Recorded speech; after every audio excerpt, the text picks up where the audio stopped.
And a good day, all of you. Jean Henderson Pierre, the Beverage Ramble, back again with you. Another Beverage Ramble edition today from our friends at Montauk Brewing Company out of Montauk, Long Island, New York. This is the Cold Day India Pale Ale. This is a winter seasonal. Where did I pick this up at? But it's a local vine. No, I didn't pick up a local vine. It was.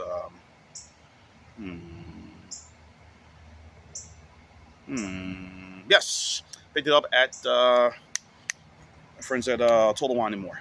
Now I remember. In Dunwoody, gets an 85 score, very good. 3.8 out of 5. So this is a seasonal IPA for the winter. Winters at the end are not for the faint of hearts. With a slight haze and crispy, juicy notes, Cold Day IPA is the perfect beer to warm the spirit, according to the website. The company was independent, founded in 2013, but Tilray Brands, the same people behind Sweetwater, they bought the company in November of 2022, so 2 years ago. As you can see, it is a little hazy, juicy, but it's American IPA style. So, but it's kind of hazy, you can see. Nice little head retention up top. So I tried it, haven't, these winter seasonals, give it a shot. But first time having anything from this brewery company. So, but knowing Tilray Brands, I'm sure they're going to widen their distribution as they have with Sweetwater, which Sweetwater you can find just about anywhere. So, getting the juicy notes right on the nose right now.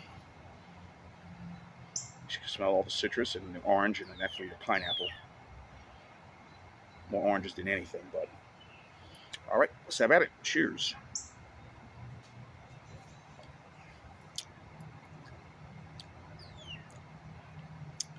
I'm just getting frustrated with what I'm seeing right now. What's been popping up on some of the beers scene, all the fruity, juicy, way too much this and that, and it's just a little too much right now. Too much of it, and I'm just not digging it at all. I'm sure many of you beer drinkers and beer enthusiasts will feel the same way how I feel. It's just a bit much.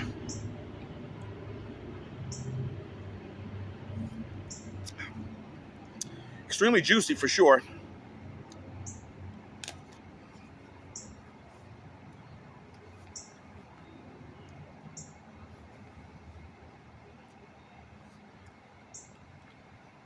Well, I'm going to say it's not extremely juicy. I'll take that back, what I just said.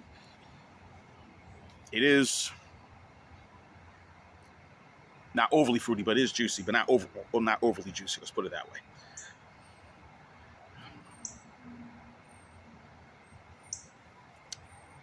It's a little bit of a bitterness finish going down in the end.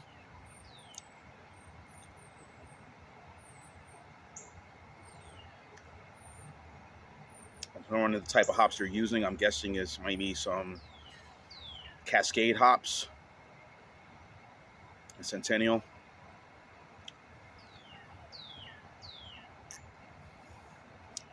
Overall, it's good for 6.7%. If I didn't mention the beginning of the ABV on this one.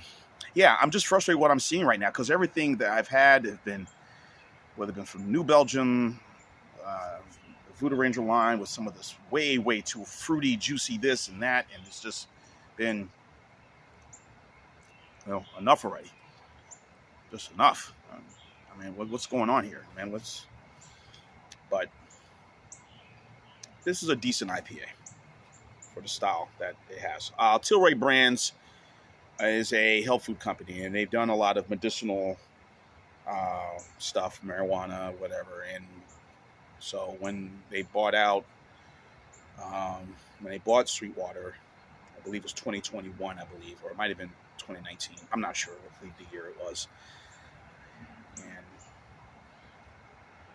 one thing I would say, they have not tried to, with Sweetwater, they have not tried to change up any of the recipes. Yes, there's some new can designs now, but most of the recipes have kind of stayed the same. Hopefully, and this when most of these mergers happen, these independent craft breweries get bought out by these companies. You know, everyone thinks, oh, things are going to change. You know, this beer is going to taste differently from this.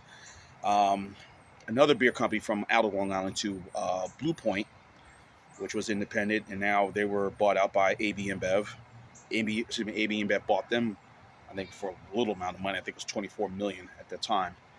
But their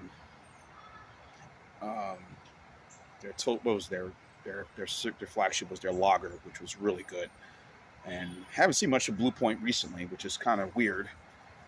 Knowing that AB InBev would have bought them out, they would have, a lot of their stuff would be, you know, be distributed widely. And that's most of these mergers tend to happen when these mergers go through. It's all about distribution now. I can now, for that person who, you know, flew in to Long Island or whatever, New York City, and tried my beer, now they can bring it back.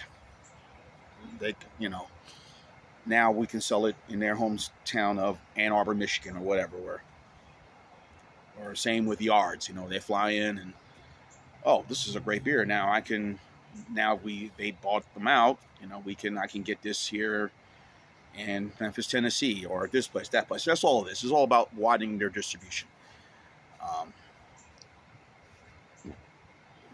Expand their reach. So when these deals tend to happen, and also some of these beer snobs will get all, you know, in a tissy fit, like, oh, this is a great beer, and then I get bought out by Molson Coors or whomever. Oh, I don't like you guys anymore, you know.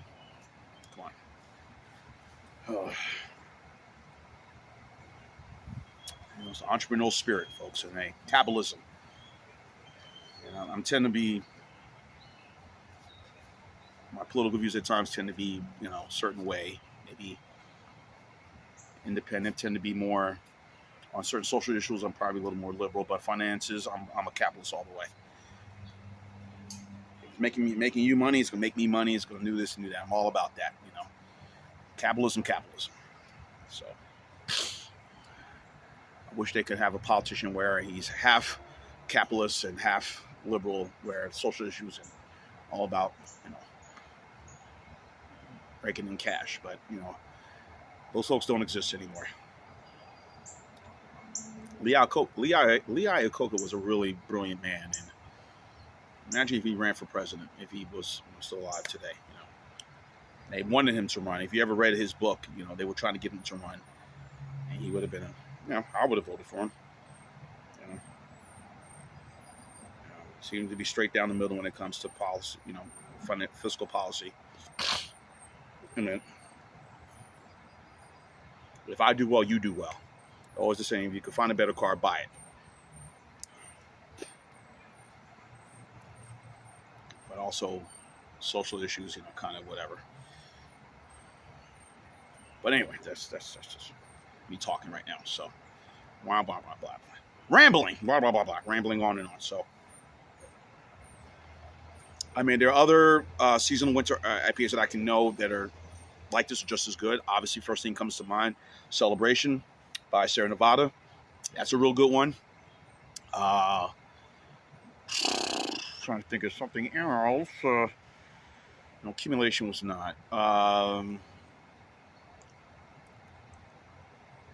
Yeah, that's the only one I can think of right there. Celebration by Sierra Nevada. That's really good. Every year it comes out as a must buy. I think of other winter seasonals, or in the IPA Indian Pale Ale category, that are Boston Beer Company, Sam Adams, Winter Lager, no, Cold Snap, yeah, that's one.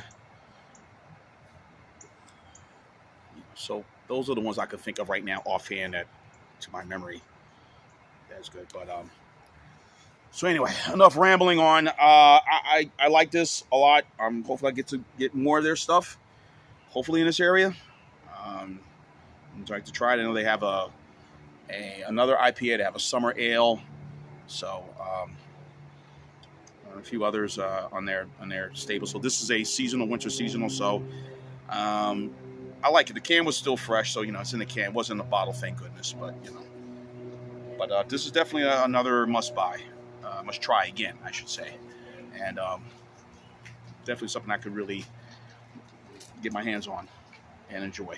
So I will go B+ on this one. So this is a 8.6 for me. Well, I'll go 8.7. 8.7 for me. The message I'm getting always. 8.7 for me for the Montauk Cold Day India Pale Ale. Check it out at your local, if you're in Long Island. Excuse me, the company started in, I said 2013, it's 2012 it started. So, check it out. I think it was about the same time as Blue Point, also. Blue Point Brewery, out on Long Island, or in that area. So yeah, B+ for me, 8.7 for Montauk Cold Day IPA. Check it out. Very enjoyable. Hopefully you like it. I did. There you go. Jean Henderson Pierre, the Beverage Ramble team. Keep on watching as always. Cheers, live, laugh, and love. Cold Day IPA. It's all wonderful today.